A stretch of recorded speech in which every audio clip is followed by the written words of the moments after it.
அனைவருக்கும் என்னுடைய அன்பு வணக்கம். பேரறிஞர் அண்ணா அவர்கள் குறித்து 24 மணி நேரம் தொடர்ந்து இந்த நிகழ்ச்சியை நீங்கள் நடத்தி கொண்டிருப்பது மிகுந்த மகிழ்ச்சி. பாராட்டுகள். நன்றி.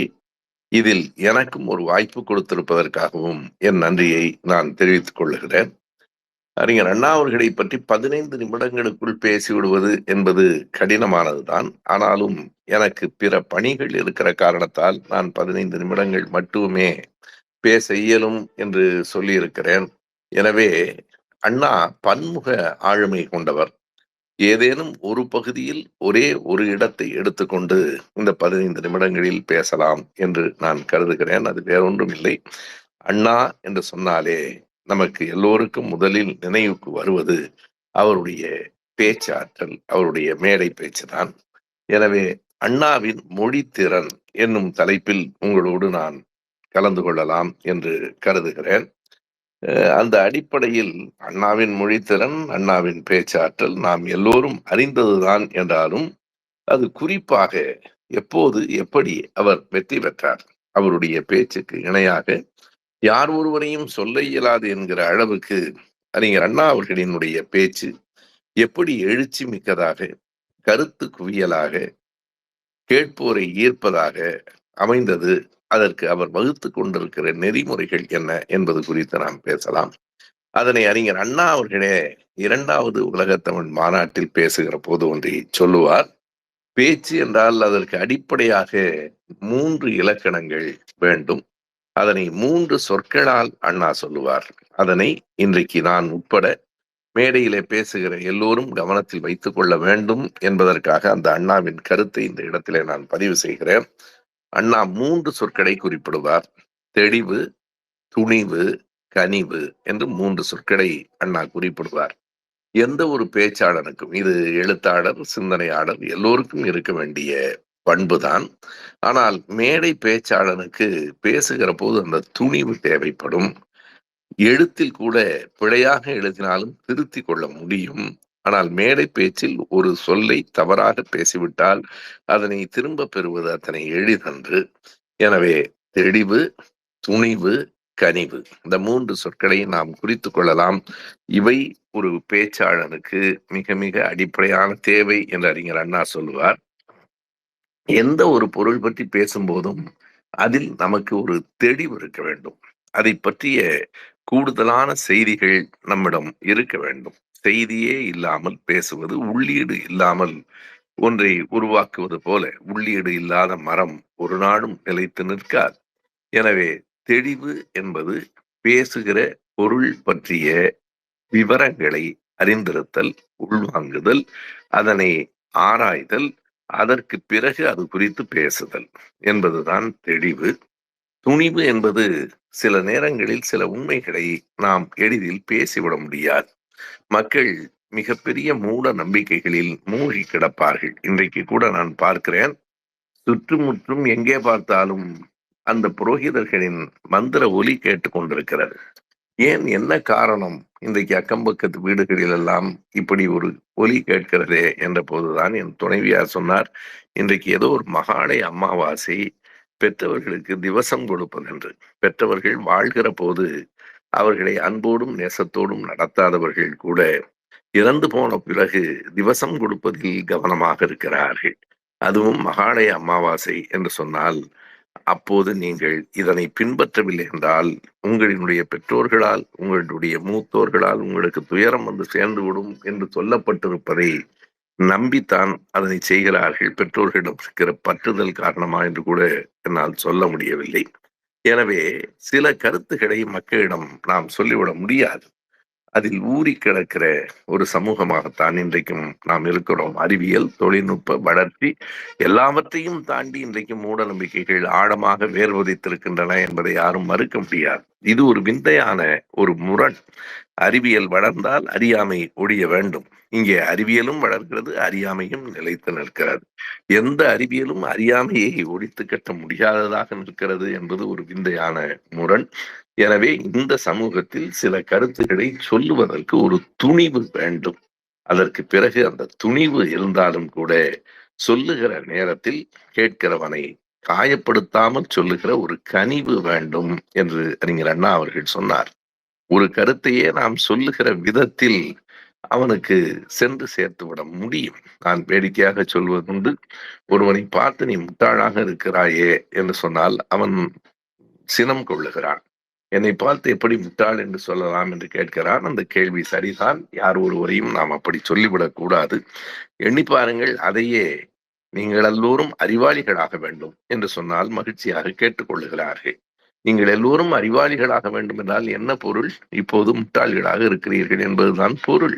அதனை நேரடியாக அப்படி சொல்லாமல் இப்படி சொல்லுகிற போது அது ஏற்கக்கூடியதாக இருக்கிறது. எந்த ஒன்றையும் துணிவாக சொல்லுவது மட்டும் போதாது, கனிவாகவும் சொல்ல வேண்டும் என்று அறிஞர் அண்ணா அவர்கள் கற்றுக் கொடுத்தார்.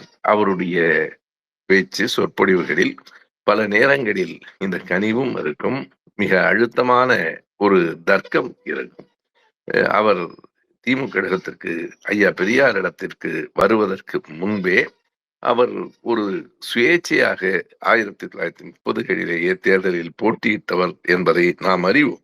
அப்போது திருவிக போன்றவர்கள் மேடையில பேசுகிறார்கள். அண்ணா பேசுவதை குறிப்பிட்டு ஒரு முறை திருவிக அவர்கள் சொல்லுகிறார். என்ன நிகழ்வு அது என்றால், திருவிக அவர்கள் காங்கிரசையே அழித்துவிட வேண்டும் என்பது நியாயம் இல்லை. காங்கிரஸ் கட்சிக்குள் சில குறைபாடுகள் இருந்தால் அதனை நீக்கிவிட வேண்டும். அதற்கு ஒரு எடுத்துக்காட்டை தமிழ் தென்றல் திருவிக அவர்கள் கூறுகிறார். ஒரு நல்ல பூங்கா, உடல்நலத்தோடு இருக்கிற ஒரு நாய் அங்கே உள்ளே வருகிறது.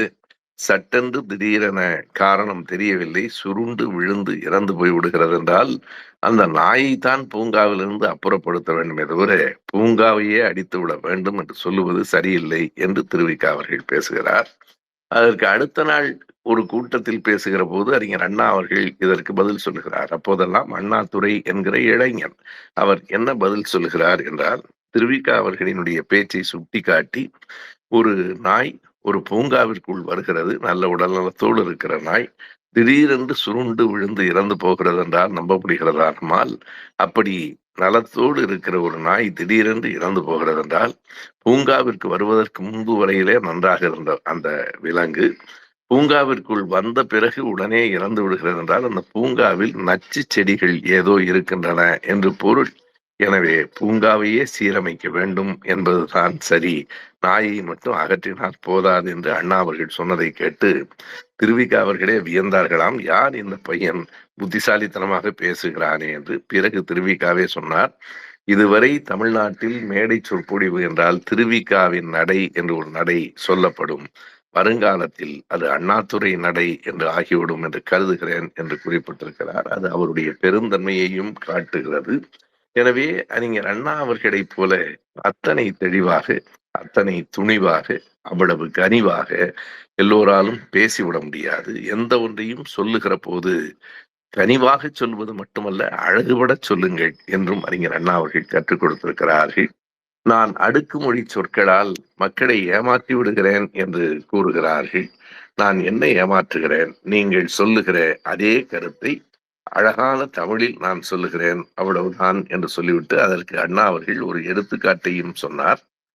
ஒருவர் கூறுகிறார், நான் மதுரைக்கு போனேன் ராஜாவை பார்க்க. அங்கே ராஜா இல்லை, அவருடைய தம்பி இருந்தார். என்ன என்று கேட்டார். நான் சொல்லிவிட்டு வந்தேன் என்கிறார். இதையே நான் சொன்னால், மதுரைக்கு போனேன் ராஜாவை பார்க்க என்று சொல்லுவதற்கு பதிலாக நான் எப்படி கூறுவேன்? நான் மதுரைக்கு போனேன் மன்னவரை பார்க்க. அங்கே மன்னவர் இல்லை, சின்னவர் இருந்தார். என்னென்ன கேட்டார், எடுத்துரைத்துட்டேன் என்று சொல்லுவேன். இரண்டுக்கும் பொருள் ஒன்று தானே. அவர் சொன்னதை தானே நானும் சொல்லுகிறேன். ஆனால் மதுரை ராஜா தம்பி என்பதை விட மதுரை மன்னவர் சின்னவர் என்கிற சொற்களில் ஒரு அழகு இருக்கிறது.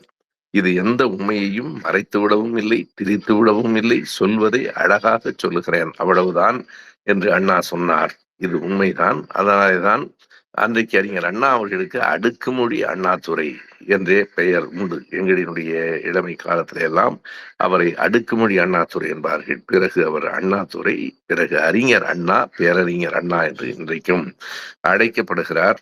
அவருடைய பேரறிவுக்கு, அவருடைய படிப்பு, அவருடைய சிந்தனை, அவருடைய செயல்திறன் எல்லாம் காரணம் என்றாலும் அவை எல்லாவற்றிற்கும் அடித்தளமாக அவருடைய சொல் ஆற்றல் இருந்தது என்பதை நாம் மறுத்துவிட முடியாது.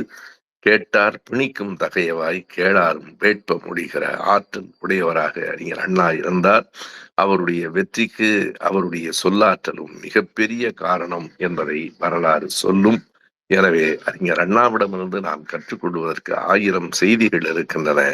அவற்றுள் ஒன்று, குறிப்பிடத்தக்க ஒன்று, அவருடைய சொல் திறன் என்பதை நாம் ஏற்றுக்கொண்டு அதனை பழகி கொள்ள வேண்டும். எதற்காக என்றால் புகழ் பெறுவதற்காக அல்ல.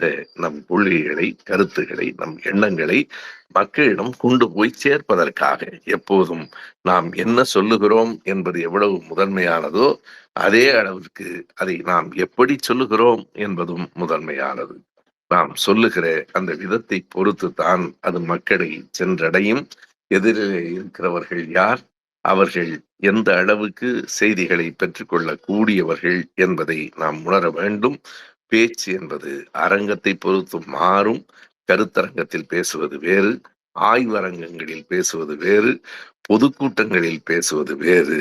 எதிரில் இருக்கிற மக்களை அறிந்து, அதைத்தான் வள்ளுவர் அவை அறிதல் என்று சொன்னார்.